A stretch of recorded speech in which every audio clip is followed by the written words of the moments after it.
J'étais libre. Maintenant, je suis captif. Mon corps est offert dans un cachot. Mon esprit est en prison dans une idée, une horrible, une sanglante, une implacable idée. Condamné à mort. Je laisse une mère, je laisse une femme, je laisse un enfant, une petite fille de 3 ans, douce, rose, frêle, avec de grands yeux noirs et de longs cheveux châtains. Elle avait 2 ans et 1 mois quand je l'ai vue pour la dernière fois. 4 murs de pierre de taille, un pavé de dalles. À droite de la porte, une espèce d'enfoncement. On y jette une botte de paille où le prisonnier est censé reposer et dormir hiver comme été. Une porte où le fer cache le bois. À côté du nom de Papavoine, j'ai arraché une énorme toile d'araignée. Sous cette toile, il y avait 4 ou 5 noms parfaitement lisibles. Dautin, 1815, Poulain, 1818, Jean-Martin, 1821, Castin, 1823. Et auprès de cela, Papavoine, l'horrible fou qui tuait les enfants à coups de couteau sur la tête. Voilà quels ont été avant moi les hôtes de cette cellule.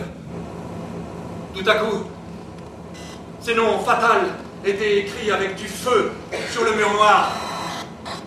Mon cachot était plein d'hommes étranges qui portaient leur tête dans leur main gauche et la portaient par la bouche parce qu'ils n'avaient plus de chevelure. J'ai fermé les yeux avec horreur. Serais-je devenu fou? Ah! Les épouvantables spectres d'imagination de mon cerveau vide et convulsif. Chimère à la Macbeth. Les morts sont morts. Ceux-là, surtout, ils sont bien cadenassés dans le sépulcre. Ce n'est pas là une prison dont on s'évade. La porte du tombeau ne s'ouvre pas en dedans. Est-il bien vrai que cela se peut? Qu'il faudra mourir demain? Aujourd'hui, peut-être. Que cela est ainsi. Le directeur de la prison lui-même vient me rendre visite. Il m'a demandé en quoi il pourrait m'être agréable ou utile à exprimer le désir que je n'eusse pas à me plaindre de lui ou de ses subordonnés, s'est informé avec intérêt de ma santé et de la façon dont j'avais passé la nuit. En me quittant, il m'a appelé Monsieur. Je suis calme maintenant. Tout est fini, bien fini.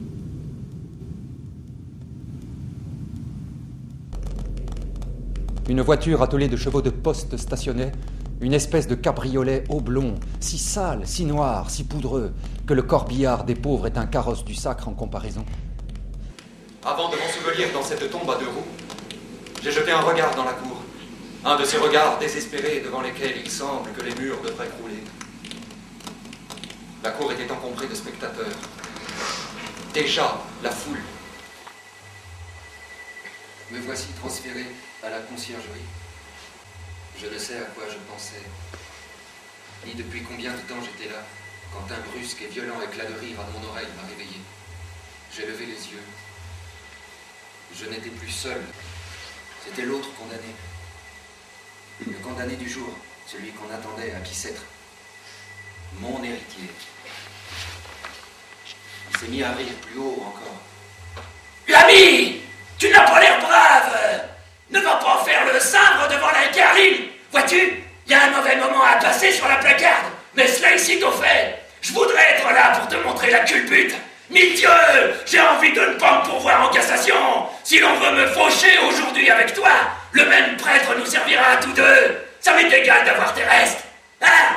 Dis, veux-tu d'amitié?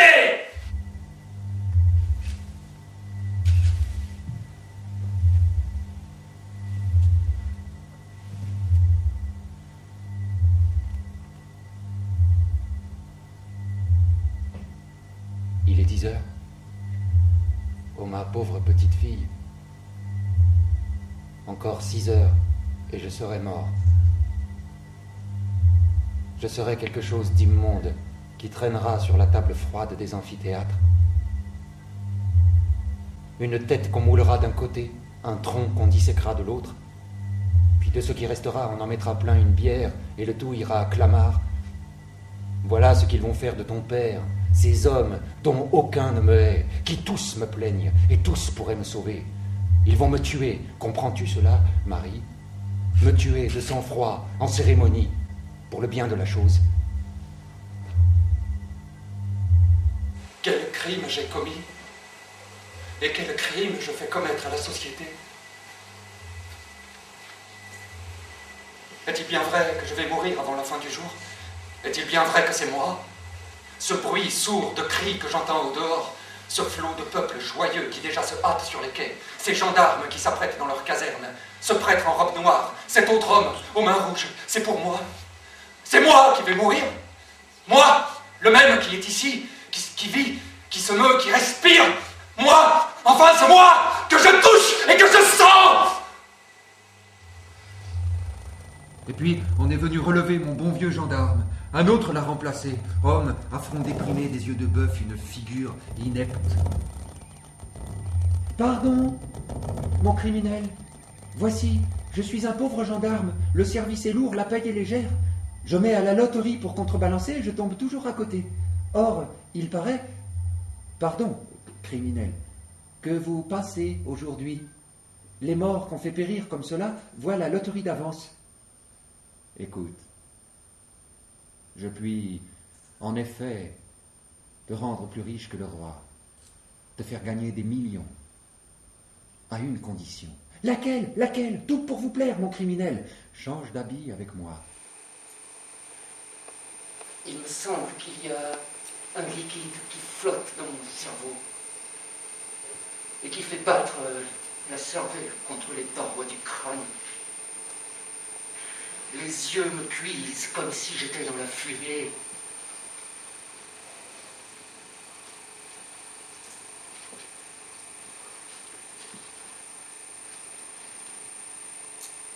Encore 2 heures et 45 minutes, et je serai guéri.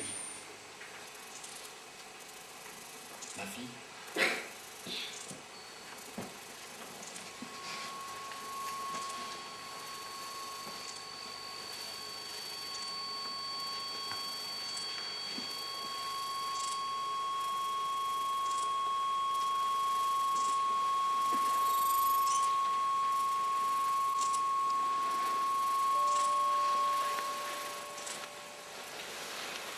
Ma fille. Je l'ai enlevée dans mes bras, je l'ai assise sur mes genoux, j'ai baisé ses cheveux. Marie. Ma petite Marie. Elle me regardait d'un air étonné. Je la serrais violemment contre ma poitrine enflée de sanglots. Oh, vous me faites du mal, monsieur. Monsieur. Il y a bientôt 1 an qu'elle ne m'a vu. Elle m'a oublié. Déjà effacée de cette mémoire, la seule où j'eusse voulu vivre. Nous avons pris le quai fatal. Je commençais à ne plus voir, à ne plus entendre. Toutes ces voix, toutes ces têtes aux fenêtres, aux portes, aux grilles des boutiques, aux branches des lanternes.